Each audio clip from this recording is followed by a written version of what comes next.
But for the time being, we will move to the second speaker today, or in this session, which is Mariam Taher. Mariam holds MA in Islamic Applied Ethics from CILE.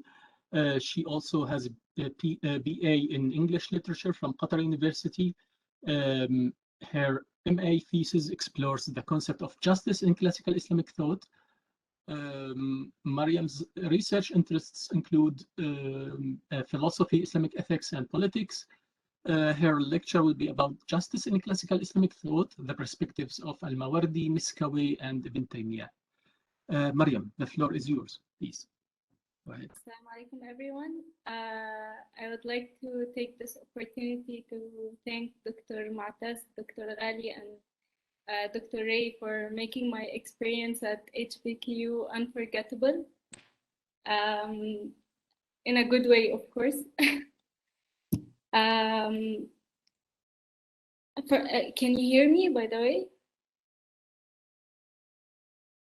Yes, we hear you. We hear you. Oh, okay. Sorry, just checking. Due to the limitation of time, I will try to summarize my findings, and then if there is anything that needs more explanation, you can just let me know after I finish and I will elaborate more.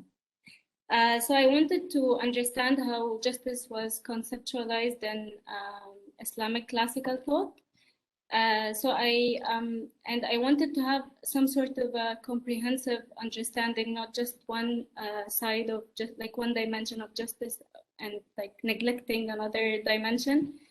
So I found the best way to do that is to choose three different scholars who have three different theoretical and epistemological frameworks, and try to see how they talked about justice, how they understood it, and how they applied it. We have Al-Māwardī, who is a jurist, and his theoretical framework is Greek, Persian, and Islamic, so it's kind of a hybridized framework. And we have Miskawayh, who is a philosopher, so his framework is mostly Greek. And we have Ibn Taymiyya, whose framework is Islamic, like textualist. I don't want to say purely Islamic because there are some elements of other traditions as well, but he claims to just stick to the scriptural sources. So the first question that I looked at is how they define reason, because the way they define reason impacts how they understand justice. So for Al-Māwardī and Miskawayh, they prioritize reason. They see that reason is the key determinant of the right and wrong, and it's the key determinant of actions and how you judge them. But this does not mean that their theoretical framework is identical, or the way they define reason is identical, because for Miskawayh, reason is eternal, it's jawhar, it's essence, but for Al-Māwardī, it's not jawhar, and its judgment is not eternal, but it's still a key determinant. For Ibn Taymiyya, it's different the way he defines reason. He rejects he rejects Greek reason, and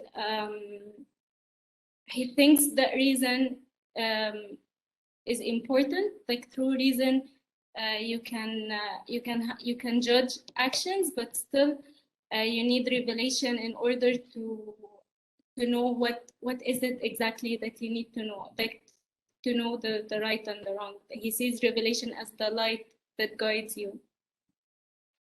Just a second.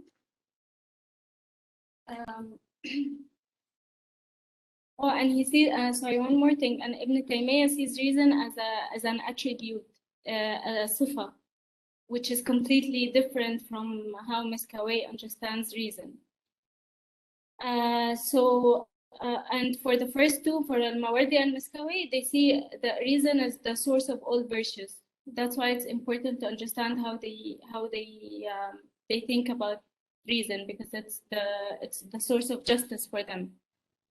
With regards to justice, Al-Māwardī and Miskawayh, they adopt the Greek definition of justice. They think of justice as the mean between two extremes. So it's basically the Aristotelian definition of justice. But for Miskawayh, the difference is that on the individual level, he adopts the Platonic tripartite of the human psyche. So the first, the rational soul, and the irascible soul, and the concupiscent soul. For Ibn Taymiyya, he completely rejects the Greek definition of justice, that it's a mean between two extremes, and he defines it as وضع الشيء في موضعه, placing everything in its own place. I will just a minute.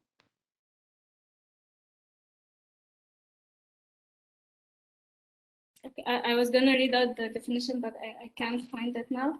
So I'll just, so it's basically placing everything in its own place and knowing the right course of action.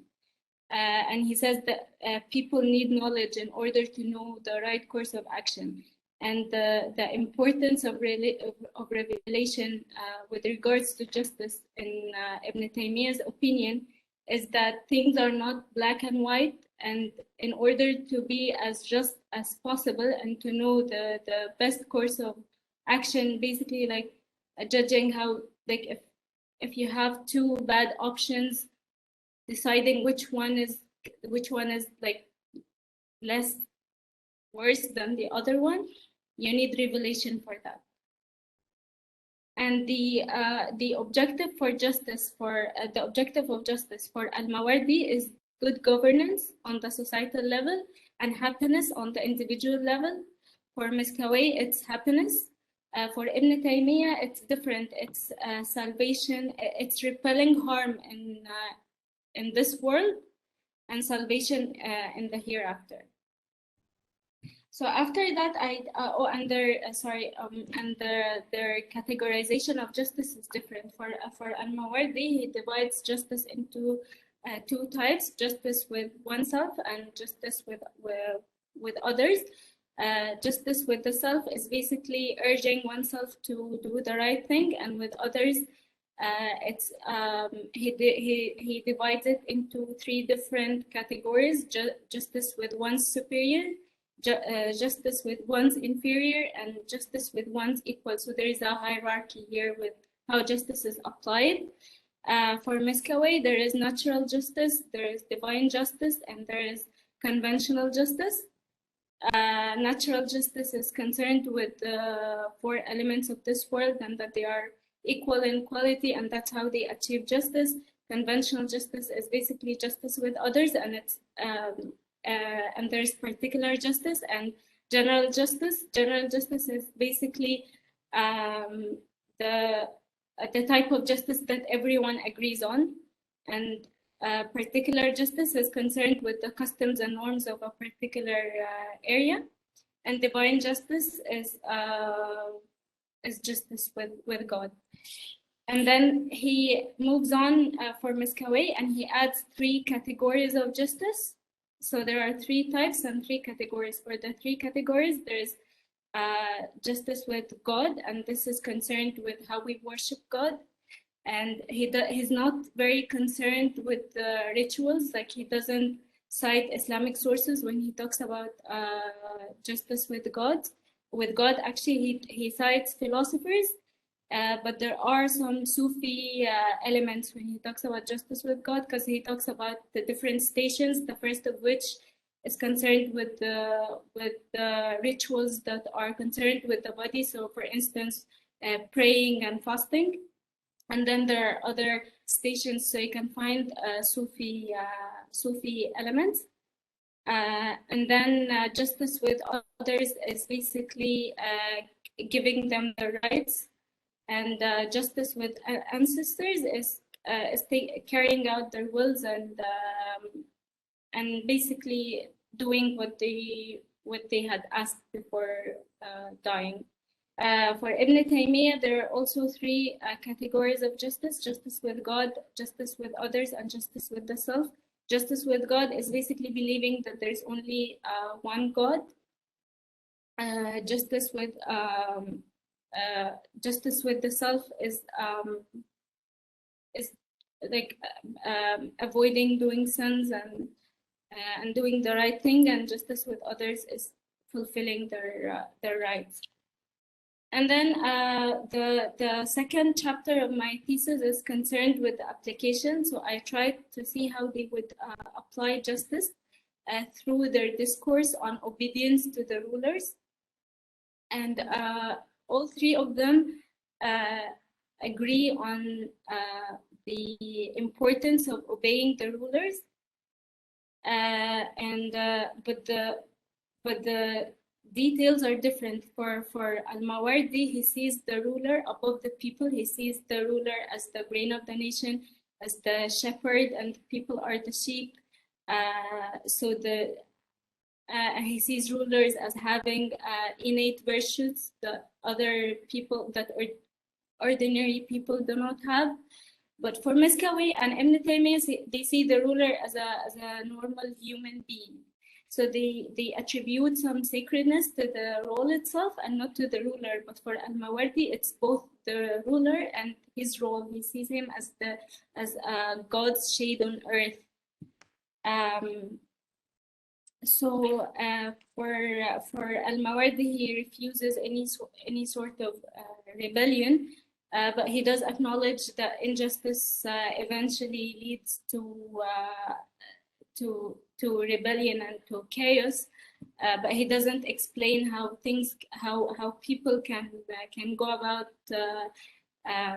injustice, or how they can voice their problems. He just says that injustice eventually leads to chaos, and people will try to take over power.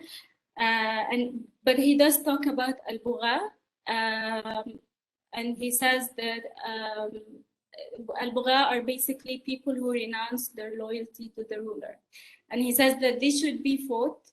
But before fighting them, there has to be negotiations and to see if they are right or wrong. And if they're right, the rights have to be given to them. But he talks about that in the context of Al-Bugha having problems with their governors, and the governors are still at a lower rank than the ruler himself. So it's still not clear how he sees the mechanisms through which people can change the ruler if he's unjust to them. For Miskawayh, he's more explicit. He says that the unjust ruler does not deserve to be a ruler and he has to be changed. But again, he does not provide a mechanism through which people can change the ruler if he wrongs them. For Ibn Taymiyya, he says that any kind of rebellion is a sin. He completely rejects any kind of rebellion, even if the ruler is unjust, and even if he's harming the people, and his opinion stems from the maslaha, mafsada, the harm and benefit scale.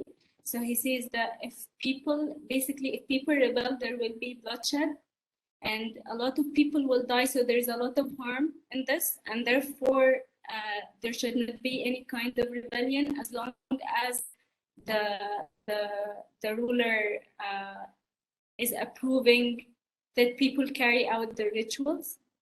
And so even if he's corrupt, and even if he is killing people, and as long as he's letting them do the rituals, he has to be there, and it's obligatory to obey him. He says if the ruler asks people to do something that goes against the Sharia, then people can just not obey that order.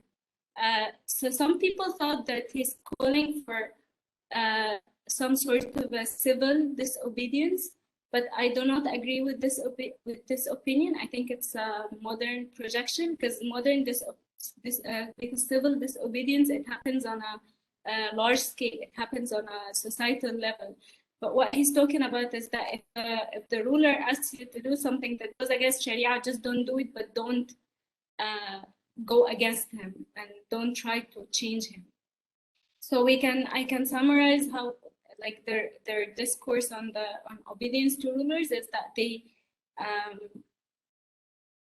talk about the disadvantages of injustice and the consequences of injustice, and they see that injustice creates chaos and eventually people try to rise up, but they don't give a mechanism through which people can peacefully and easily change the ruler.